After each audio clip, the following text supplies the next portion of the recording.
రే, ఊళ్ళో వాళ్ళందరూ ఈ చంద్రముఖి ఇంటి వైపు నుంచి వెళ్ళడానికే ఉత్సాహపడతారా. అలాంటిది మనం ఈ ఇంట్లో ఉందామంటున్నాం. ఊరి నీ భయాన్ని తీసుకెళ్ళి బాత్రూంలో దాసుకోరా. అయినా అంత భయం గల బలిగడివి ఎందుకురా మేము రమ్మనగా అని ఊపుకుంటూ వచ్చేసావు. ఊరి కొత్త ఇంట్లోకి మారుతున్నావు కదా, పాలు పొంగించి పప్పలాడతామని వచ్చానురా. నాకేం తెలుసు తిప్పలు పెడతావని. ఊరి మీరెవరో భయపడకండిరా. ఇందులో నిజంగా ఉంది చంద్రముఖి అయితే దాంతో ముఖాముఖిగా పోరాడి దాన్ని చెక్కన్నా సరే ఇక్కడి నుంచి పంపించేస్తాను రా. అప్పుడు దాకా నేను పచ్చి మంచిలు కూడా తాగను, ఓన్లీ డ్రింక్లే. పెద్ద అయ్యాక నీలాంటి ఫ్రెండ్ వస్తాడని తెలుసుంటే చిన్నప్పుడే ఆడుకుంటూ పిసుక్కుని చచ్చిపోయేవని రా. ఎర్రగడ్డ పిచ్చాసుపత్రిలో ఉన్నోళ్ళన్న మాట వింటారు తప్ప ఈ నా మాట వింటారు. అందుకే ఇంట్లో ఉందాం అంటున్నాడు. ఈ ఇంట్లో దెయ్యం కంటే చాలా ప్రమాదకరమైన పెద్ద పాము ఉందని ఊళ్ళో వాళ్ళందరూ అనుకుంటున్నారు. మనం ఈ ఇంట్లో చాలా జాగ్రత్తగా ఉండాలి.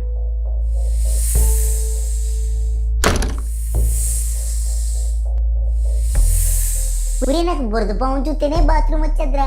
అలాంటిది పెద్ద పాము పైకి వచ్చిందనుకో, పై ప్యానాలు పైనే పోతాయిరా. ఊరి పాము పంది కుక్కలు తింటది కానీ దొండకాయని తిందరా. అందుకే నీది సేఫ్ అయిపోద్ది. నువ్వేం కంగారు పడుకో, పదం లోపలికి వెళ్దాం.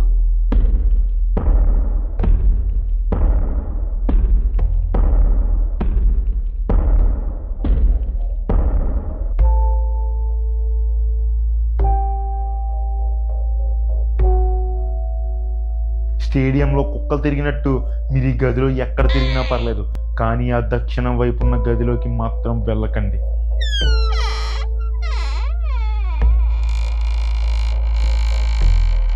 ఆ రూమ్ లో పాము ఏమన్నా పెద్ద మనిషి అయిందేంటి మేము లోపలికి వెళ్ళకపోవడానికి? ఆ గదిలో చంద్రముఖి ఆత్మ పిశాచి కింద మారి ఆ గదిలోకి వెళ్ళిన వాళ్ళ గవ్వల్ని పగలగొట్టేస్తుందంట. అందుకే ఎవ్వరూ ఆ గదిలోకి వెళ్ళకండి. 600 అయినా సరే మా ఉడతగడి తేడా అయినా సరే మేము ఆ గదిలోకి వెళ్దాం. మీరు వెళ్ళి పడుకోండి, ఇప్పటికే చాలా లేట్ అయిపోయి. నాకు అనుమానమే, ఈ కొంపను బూమ్ బూమ్ సెగలు చేసి తగలెట్టేస్తారు వాళ్ళ. సర్లే ఏం చేస్తాం, బాగా అలసిపోయాం, వెళ్ళి పడుకుందాం.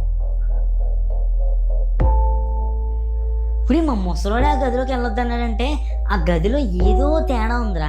మనం ఏంటో తెలుసుకోవాలి. ఊరి చివరికి నీలాంటోడారా. ఊళ్ళో వాళ్ళందరూ దీపావళి చేసుకుని బాంబులు వెలిగిస్తుంటే ఊళ్ళో వాళ్ళందరికంటే పెద్ద బాంబు వెలిగించాలని చెప్పేసి ఇంట్లో ఉన్న గ్యాస్ సిలిండర్ ఏం చేసాడంట. పెద్దోళ్ళు వద్దన్న పనులు చేయకూడదురా, ప్రమాదం. ఇప్పుడు వెళ్ళి అందరూనే పడుకోండి. ఊరి అగ్గి పెట్టంతున్న మా ఇంట్లోనే నాకు నిద్ర పట్టదురా. ఇంద్రభవనం లాంటి ఇంట్లో నాకు ఎలా నిద్ర పడుద్దిరా. నేను ఎదురుగుంటే ఇల్లుని చూసావా, అందులోకి వెళ్ళి నిద్రపోతాను రా. ఊరి మనం ముగ్గురు ఉన్నప్పుడే మూలిగేస్తున్నావు నువ్వు, అలాంటిది ఒక్కడే పడుకుంటా అంటున్నావు. ఒంటెలు పోసేస్తామేమో చూసుకో. ఊరి ఈ చంద్రముఖి కొంపలో కంటే బయటన్న కొంపలోనే బెటర్ రా, కొంచెం ప్రశాంతంగా పడుకోవచ్చు. సరే అయితే అందరూ వెళ్ళి పడుకోండి, ఏదైనా ఉంటే రేపు మాట్లాడుకుందాం, సరేనా?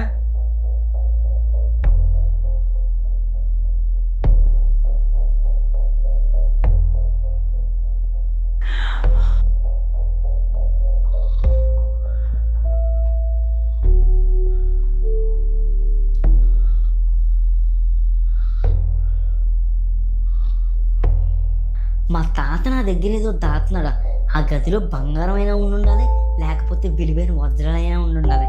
నేను ఆ గదిలోకి వెళ్ళి అసలు ఆ గదిలో ఏముందో ఒకసారి చూసొస్తాను.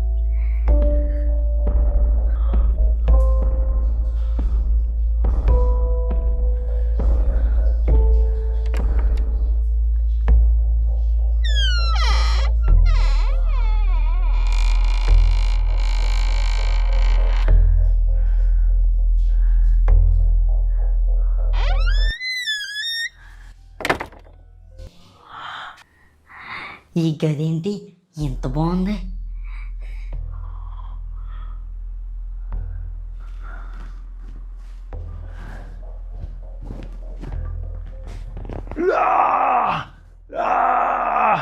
మనవడా, గుండెపోటు, త్వరగా రారా.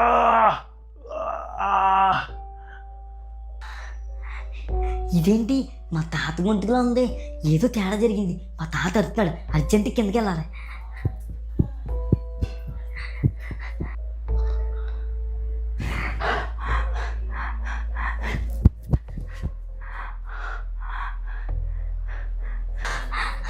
తాత తాత ఏమైంది తాత నీకు?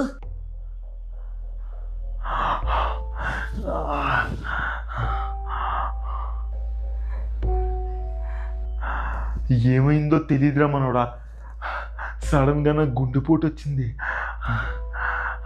సరే, మీరు కంగారు పడకుండా కాసేపు రిలాక్స్ అయ్యి పడుకోండి.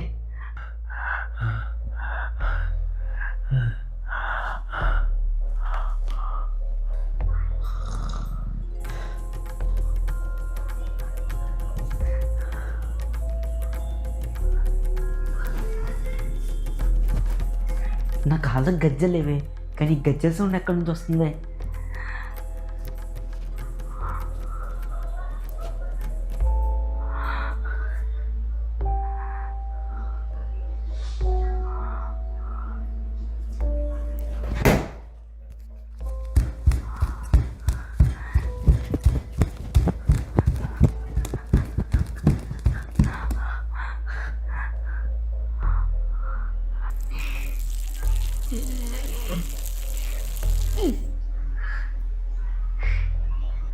రే బుర్తగా, బాబోయ్ దెయ్యం కావాలంటే మా రమేష్ గారిని పట్టుకుని నన్ను వదిలే. ఊరి దెయ్యం కదా దరిద్రం కొట్టేదవా, నేనే. ఇంత అర్ధరాత్రా ఈ బయట ఏం చేస్తున్నావురా? ఊరి నువ్వారా? ఈ దెయ్యాల పంపు వల్ల మాటి మాటికి వచ్చేస్తుందిరా, అందుకే అన్లోడ్ చేద్దామని ఇక్కడికి వచ్చాను. ఊరి ఎవడో గజ్జలు కట్టుకుని ఇలా పరిగెట్టాడు రా, ఆ వెనకాల నేను వచ్చాను. నువ్వు గానా గజ్జలు కట్టుకుని పరిగెట్టిన చూసావారా? ఊరి నువ్వు గజ్జల సౌండ్ అనగానే నాకు గజ్జలు ఉడికిపోతున్నాయిరా. నిజంగా అలాంటి గజ్జల సౌండ్ నేనుంటే నేను ఇప్పుడు నీతో మాట్లాడేవాడిని కాదురా, పైకి పోయేవాడిని. ఊరి నిజం చెప్పరా, ఆ గజ్జలు వేసుకుని పరిగెట్టింది నువ్వే కదరా? ఇంత గజ్జలేసి పరిగెట్టి నేనా నేనా నేనా నేనా నేనా? ఊరే ఊరే ఊరే కూలవరా. ఏదో నేను సరదాగా అన్నాను రా బాబు, దానికి నువ్వు సీరియస్ అయిపోలా. వేసుకోలేదులే కానీ బయలుదేరు. ఏంటి ఏదో గజ్జల శబ్దం వినబడుతుంది? ఈ ఇంట్లో ఏదో తేడాగా ఉంది. రామచంద్ర సిద్ధాంతి గారిని పిలిస్తే తప్ప ఈ ఇంట్లో ఉన్న సమస్యలు తీరమనుకుంటా.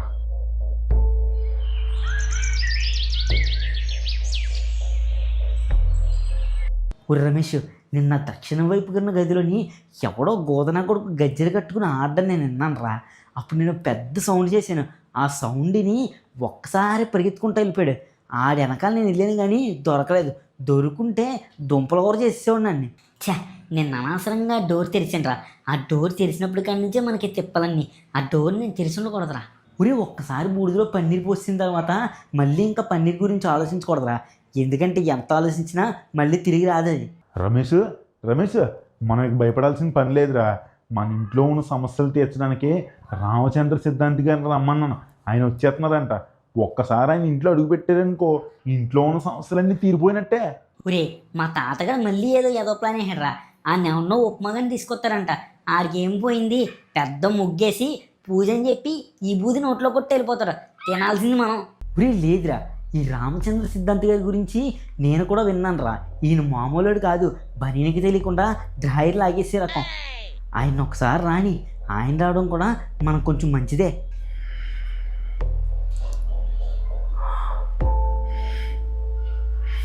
అయ్యా రండయ్యా, మీకోసం ఎదురు చూస్తున్నాం అయ్యా, లోపలికి రండయ్యా.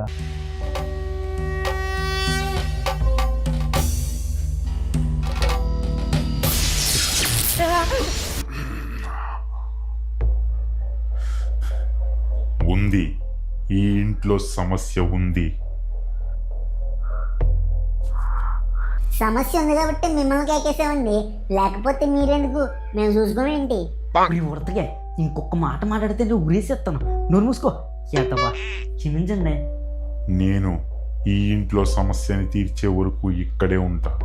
అప్పటి వరకు నేను ఈ ఇంట్లో పచ్చి నీళ్లు కూడా తాగను, ఓన్లీ డ్రింక్లే.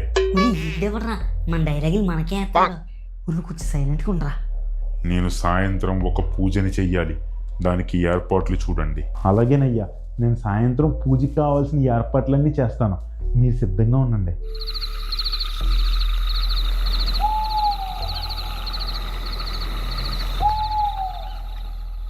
ఓం ఐం క్రీం ఐస్ క్రీమ్. ఐస్ క్రీమా? ఇప్పుడు ఐస్ క్రీమ్ కావాలంటే ఎక్కడి నుంచి వస్తా స్వామి? ఓం జాంగ్రీ.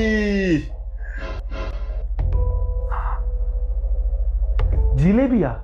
ఈయనేంటి స్వీట్లు చెప్తున్నాడు మంత్రాలు చదవకుండానే? ఓం ఐం క్రీం.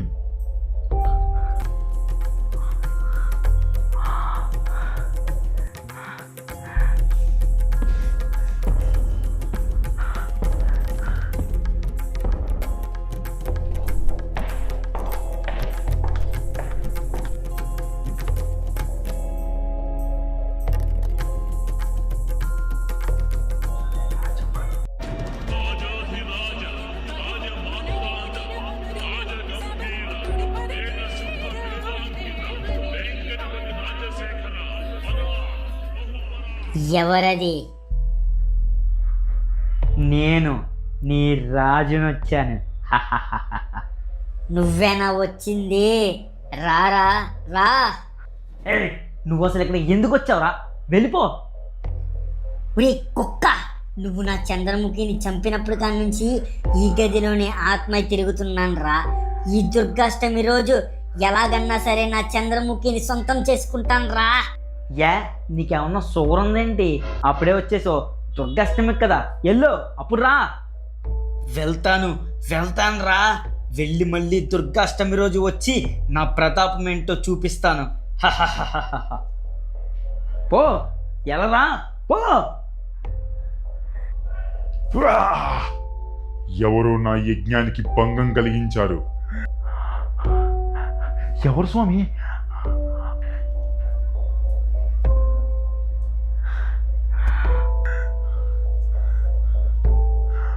నువ్వేనా? అది నువ్వేనా? నువ్వు చాలా పెద్ద తప్పు చేస్తున్నావు.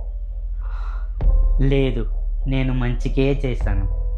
బాబు, ఈ ఇంట్లో ఉన్న దిశపాటని కాదు, దెయ్యం తేడా వచ్చిందంటే దొరివేసేస్తుంది.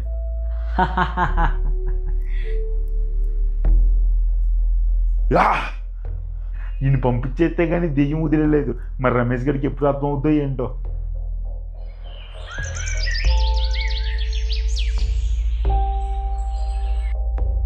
ఉడతా ఆగరా రే.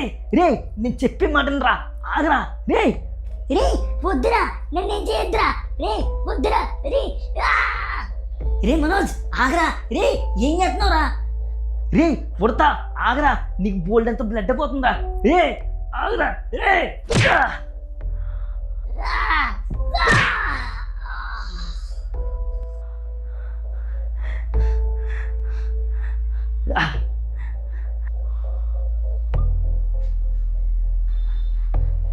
రే మన ఉడతగానే చంపాలని చూస్తున్నావా?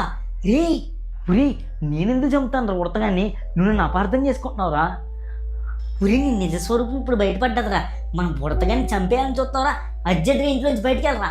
ఎల్రా ఎల్లో.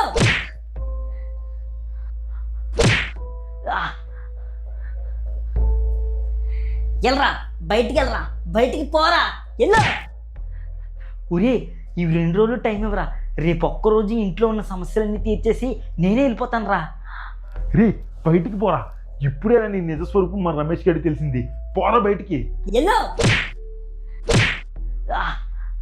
నువ్వేంట్రా ఈ ఇంట్లో సమస్యలు తీర్చేది? అందుకోసమే రామచంద్ర సిద్ధాంత్ గారిని కేకేసాను రా. వెళ్ళిపోరా బయటికి. పోరా. ఒరే నేను చెప్పి తినరా. ఎల్లో.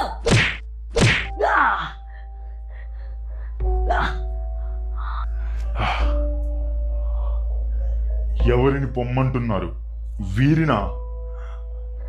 అయ్యా, వీరు వెళ్ళిపోతే మీకే నష్టం. రక్తం తుడుచుకోండి. అయ్యా వీరు నాకంతా తెలుసు, మీరేం చెప్పక్కర్లేదు. ఈ ఇంట్లో నేను ఉండడం కంటే ఈయన ఉండడమే చాలా ముఖ్యం. ఈయన మామూలు వ్యక్తి కాదు. నేను బనీనికి తెలియకుండా డ్రాయర్ కొట్టేస్తే ఇతను బట్టలకి తెలియకుండా మనుషుల్నే మాయం చేయగలడు. మీరు ఇంత అవమానిస్తున్నా ఈ ఇంట్లోనే ఎందుకుంటున్నాడు తెలుసా? అయ్యా ఆపకండి మనోజ్ గారు. ఈయనకి ఇంటికి వెళ్తానికి డబ్బులు కూడా లేవు, అందుకే ఈ ఇంట్లో ఉంటున్నాడు. లేకపోతే ఎప్పుడో వెళ్ళిపోయేవాడు. నిన్న రాత్రి నేను పూజ చేస్తున్నప్పుడు ఆ పూజకి ఏదో ఆటంకం కలిగి మనం వీళ్ళ దగ్గరికి వెళ్ళాం, గుర్తుందా? ఆ రోజే ఈయన ముఖంలో నేను ఏదో ఒక తేజస్సుని చూశాను. ఏదో సాధించామన్న తపన ఈయనలో నాకు కనబడింది. ఆ తర్వాతి రోజు ఇతన్ని కలిసి నేను ఏం జరిగిందో క్లుప్తంగా తెలుసుకున్నాను. ఈయన చెప్పింది విన్న తర్వాత నా గజ్జలునికాయ్. అప్పుడే నేను అర్థం చేసుకున్నాను, ఆ రావణుడికి తెలివి 10 తలల్లో ఉంటే ఆ 10 తలల తెలివి వీరొక్కరిలోనే ఉందని గమనించాను. మనోజ్ గారు, నాకు చెప్పిందంతా వీళ్ళకు కూడా చెప్పండి.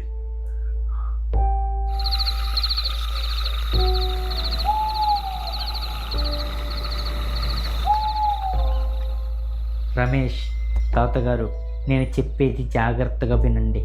మనం అనుకుంటున్నట్టు ఈ ఇంట్లో ఉండే ఇబ్బందులన్నిటికీ కారణం ఆ చంద్రముఖి కాదు. చంద్రముఖి కాదా? మరెవర్రా? గుణశేఖరుడు. గుణశేఖరుడి ఆత్మ వల్ల ఇబ్బంది పడే మన ఉడతగాడే. నువ్వు తలుపు తెరిచిన తర్వాతి రోజు నాకు ఒక గజ్జల శబ్దం వినబడి దాన్ని తరుముకుంటూ వెళ్ళాను, గుర్తుందా? అప్పుడు నేను ఉడతగాన్ని కలిసి ఆ గజ్జల శబ్దం చేసింది నువ్వే అని గట్టిగా వాదించాను. అంటే గజ్జలేసి పరిగెట్టి నేనా నేనా నేనా నేనా నేనా? అప్పుడు మన ఉడతగాడు గుణశేఖరుల్లా మారడం నేను గమనించాను. The first psychic disorder. ఆ తరువాత నిన్న ఆ కత్తితో తను చెయ్యి తానే కోసుకోబోయాడు. అప్పుడు నేను పూర్తిగా కన్ఫర్మ్ చేశాను, ఆ గుణశేఖరుడు వల్ల బాధించబడుతుంది ఎవరో కాదు, మన ఉడతగాడే అని. ఆ గుణశేఖరుడికి ఏం కావాలో తెలుసుకోవాలని మన పూజారి గారి పూజ చేస్తున్నప్పుడు నేను ఆ గుణశేఖరుడి గదిలోకి వెళ్ళాను. అక్కడ నాట్యం చేస్తున్న గుణశేఖరుని చూసి నేనే రాజుగా తన ముందు నిలబడ్డాను. అప్పుడు ఆ గుణశేఖరుడు నాతో ఒక మాట చెప్పాడు. దుర్గాష్టమి రోజు మళ్ళీ వచ్చి ఎలాగన్నా సరే చంద్రముఖిని తన వశం చేసుకుంటానన్నాడు. ఒకవేళ అలా జరగకపోతే ప్రమాదం జరిగేది మన ఉడతగాడికే. దీనికి ఒకే ఒక్క మార్గం ఉంది. ఉరి, అసలు ఆ గుణశేఖరుడు మన ఉడతగాడికి ఎందుకు పట్టాడురా? మన ఉడతగాడు భయం అని చెప్పి ఇంటి బయట ఉన్న ఒక గదిలో పడుకుంటున్నాడు. ఆ గది ఎవరిదనుకున్నావు? గుణశేఖరుడిది. నువ్వు ఎప్పుడైతే చంద్రముఖి గది తలుపులు తెరిచావో ఆ రోజే గుణశేఖరుడి ఆత్మ మన ఉడతగాడికి పట్టేసుకుంది. ఇరి, ఇప్పుడు మా ఉడతగాడి బాడీలోంచి ఆ గుణశేఖరుడి ఆత్మ బయటికి పంపాలంటే ఏం చెయ్యాలరా? దానికి ఒకే ఒక్క మార్గం ఉంది. నువ్వే ఆ చంద్రముఖి తలుపుని తెరిచావు కాబట్టి రేపు ఆ చంద్రముఖి వేషం వేసుకుని నిన్ను ఉడతగాడు పూర్తిగా చంద్రముఖి అని నమ్మిన తర్వాత నువ్వు ఆ గుణశేఖరుడు అంటే ఇష్టం లేదు, రాజు అంటేనే ఇష్టం అని చెప్పాలి. అంటే ఆ గుణశేఖరుడు నన్ను రాజు కింద ఊహించుకుంటున్నాడు కాబట్టి నేనంటే ఇష్టమని చెప్పాలి. అప్పుడు ఆ గుణశేఖరుడు బాధతో ఉంటాడు. వెంటనే మన స్వామీజీ తన మంత్రశక్తిని ఉపయోగించి మన ఉడతగాడి ఒంట్లో ఉన్న గుణశేఖరుడిని బయటికి పంపించేస్తాడు. ఇది మనం చెయ్యవలసింది. ఇలా చేసేటప్పుడు మనం చాలా జాగ్రత్తగా ఉండాలి. ఎందుకంటే చంద్రముఖి దక్కలేదన్న బాధతో గుణశేఖరుడు ఏదైనా చేసుకోవచ్చు. అలా చేసుకుంటే పోయేది మన ఉడతగాడే. అయితే నేను ఇప్పుడు వెళ్ళి చంద్రముఖిలా మారాలంటావు? సరే, ఏం జరుగుద్దో చూద్దాం. అంతా దేవుడి పైన భారం వేసాం.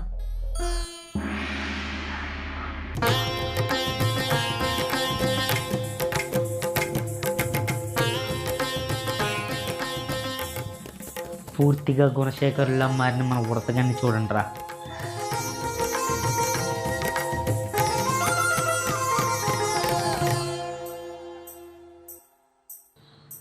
రే, సమయం వచ్చింది, త్వరగా ఇల్లు.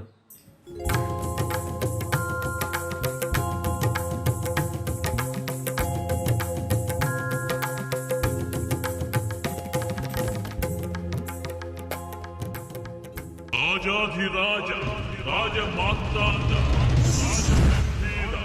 వేదసింహ బిరుదాంక వెంకటపతి రాజశేఖర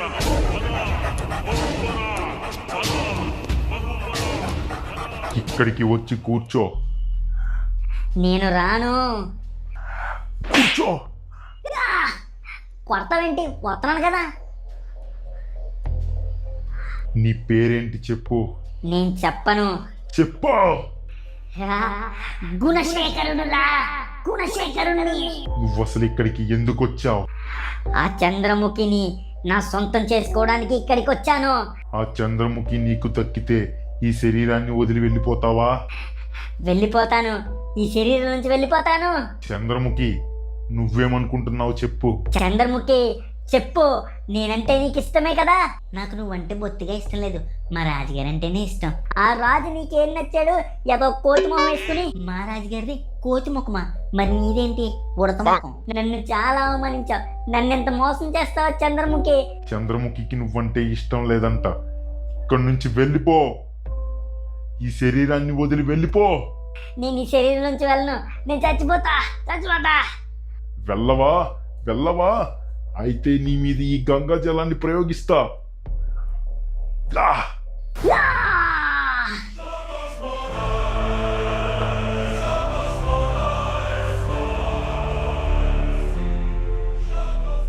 రే, ఏం జరుగుతుందా ఇక్కడ? మీరంతా ఇక్కడున్నారేంటి? నేను ఇక్కడున్నానేంటి? ఏమైంది చెప్పరా? ఎలా అయితే ఆ గుణశేఖరుడి ఆత్మని పంపించేసానరా మన ఉడతగాడిలోంచి, కానీ ఇంకో పెద్ద ప్రమాదం ఒకటి పొంచి ఉంది.